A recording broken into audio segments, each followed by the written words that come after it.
21শে জুলাই নিয়ে তুঙ্গে তরজা এবং যে ছবি আপনাদের সামনে আজকে রেখেছিলাম, মমতা বন্দ্যোপাধ্যায় তিনি নিজে পৌঁছে গিয়েছিলেন সেখানে।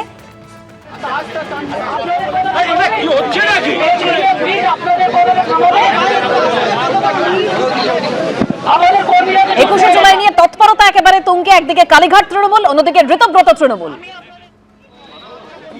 পারমিশন থাকা সত্ত্বেও আমাদের এই স্টেজ ডেকোরেশন করার জন্য অনেক দেরি করিয়ে দেওয়া হয়েছে।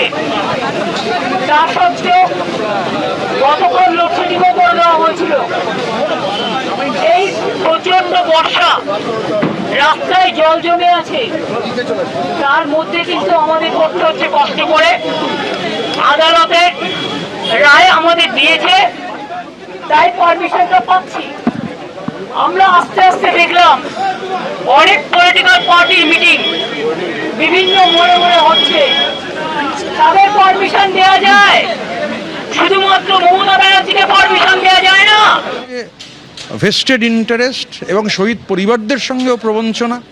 ক্ষতিপূরণের অ্যামাউন্টও তো এখন মানে 2 লক্ষ টাকা, এখন 25 লক্ষ টাকা। মানে ওই যে বললাম যে শহীদদের ব্যবহার করে, এটা তো প্যারেডের জায়গা নয়, এটা সেলিব্রিটি, সো কল্ড সেলিব্রিটি। আমার সেলিব্রিটি শব্দটা নিয়েও, মানে সেলিব্রিটি কে এটা নিয়েও আমি তার মধ্যে এখন যাচ্ছি না। কিন্তু যা হয়ে এসেছে, তথাকথিত শহীদদের সামনে রেখে তাদের সঙ্গে প্রবঞ্চনা করে এই সেলিব্রিটি প্যারেড রিয়ালিটি শো নয়। পলিটিক্যালি শহীদ দিবস পালন পলিটিক্যালি করতে হবে।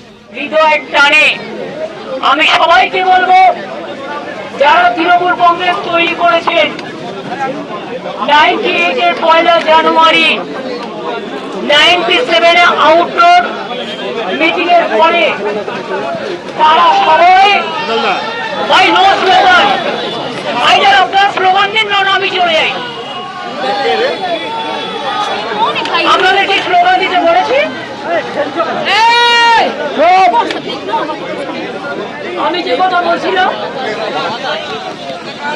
তোমাকে জায়গা দেওয়াটাই ভুল হয়েছে।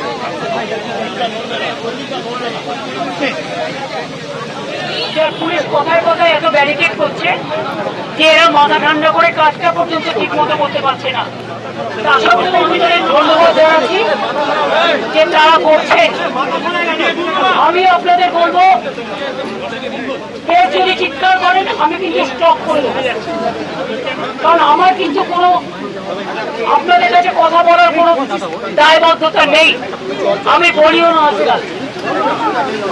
আমি আপনাদের কাছে বলবো, আমরা যারা তৃণমূলটাকে বুকে করে রক্ষা করেছেন এবং এই শহীদ দিবসের দিন বহু রাজনৈতিক দলে, অন্যান্য রাজনৈতিক দলের অনেক কর্মী, অনেক সম্প্রীতি পরায়ণ মানুষ, অনেক সংস্কৃতি পরায়ণ মানুষ, অনেক সাধারণ মানুষ এই দিনটা ধর্মতলায় যেতে, আমরা ধর্মতলায় পারমিশন চেয়ে, অর্থাৎ 21শে জুলাই আগামীকাল, তার আগে একেবারে চাপানোতর চরমে পৌঁছেছে তৃণমূলের 2 শিবিরের মধ্যে। আর তারই মধ্যে অভিষেক বন্দ্যোপাধ্যায়ের বিরুদ্ধে একের পর এক যেরকম অভিযোগ, একের পর এক নিশানাও করে চলেছেন অভিষেক বন্দ্যোপাধ্যায়কে। আর কুণাল ঘোষ তিনি যেটা বলছেন যে ইডির চাপে মমতা বন্দ্যোপাধ্যায়, ইডির চাপে মদন মিত্র তিনি এরকম বক্তব্য রেখেছেন, এবং যেখানে গোটা অঙ্গুলি হেলনে রয়েছেন বিজেপি, আর আপোষ করতে বাধ্য হয়েছেন মদন মিত্র। ওফেলিয়াদি, এই সমস্ত বাজে কথা বলে লাভ নেই।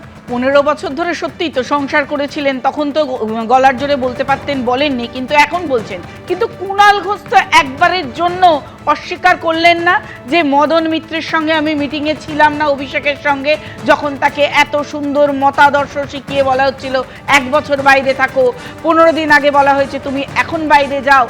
এরপরে মদন মিত্রের কিন্তু কথা অত্যন্ত গুরুত্বপূর্ণ কটা বিষয় উঠে এসছে। ডায়মন্ড হারবার দিয়ে ভয় দেখাবেন না মমতা বন্দ্যোপাধ্যায় এবং অভিষেক, দুজনেই তার মানে ভয় দেখাতো।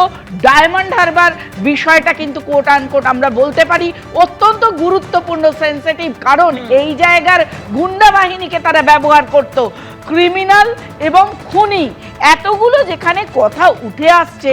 কুণাল ঘোষ যে এত কথার সঙ্গে জড়িত, তার মানে আমার তো মনে হচ্ছে কদিন পরে উনিও হাত ছাড়বেন বলে বেশ। তার প্রেক্ষাপটটা অস্বীকার করেননি। আর বেশ, চার ভাগে আগামীকাল তৃণমূল। 21শে জুলাই, তার মধ্যেই কিন্তু একে অপরকে আক্রমণের যে পালা সেটা আরো চড়ছে। শীর্ষেন্দুদা, এটা আগে, এখন এই তৃণমূলের গাড়ি চালাচ্ছে ঋতবদন, সঙ্গে হচ্ছে ভাগ্নে মদন।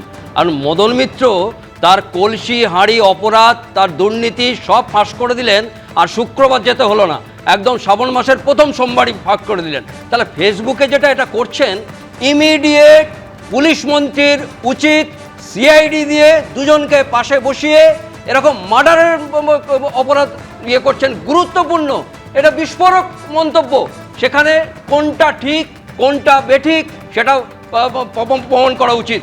আজকে তথ্য প্রযুক্তি আইনের 66, 67, তারপর 66C, D, প্রত্যেকটা তো একটা অপরাধ জগৎ। আজকে যে জিনিসটা উনি বললেন সে তো মানে গুরুত্বপূর্ণ বিষয়। আর এই 21শে জুলাই সেটা হচ্ছে শহীদ দিবস, যারা মারা গেছেন তাদের পালনের জন্যে, তাদের স্মরণের জন্যে সেই দিনটা। আজকে তার জন্যে 3টে জায়গা হবে। কোন জায়গায় যাবেন যার গেছে তারাই বোঝেন। সেই শহীদের তর্পণটা কালীঘাটে হবে না নিমতলা ঘাটে হবে, কোন ঘাটে হবে, ফুল দিয়ে হবে না তুলসী পাতা দিয়ে হবে, কি কোনো মালা দিয়ে হবে না ডিজে বাজিয়ে হবে, সেটা তারা জানেন। একদম। কেউ বলছেন যে আমাদেরকে এখানে সভা করতে দেওয়া হচ্ছে না, বাধা দেওয়া হচ্ছে, অন্যদের সভা করার জন্য পারমিশন থাকছে। আবার কেউ বলছেন যে শহীদদের ব্যবহার করা হয়েছে, অর্থাৎ তরজা চরমে পৌঁছেছে। এবিপি আনন্দ, এগিয়ে থাকে, এগিয়ে রাখে।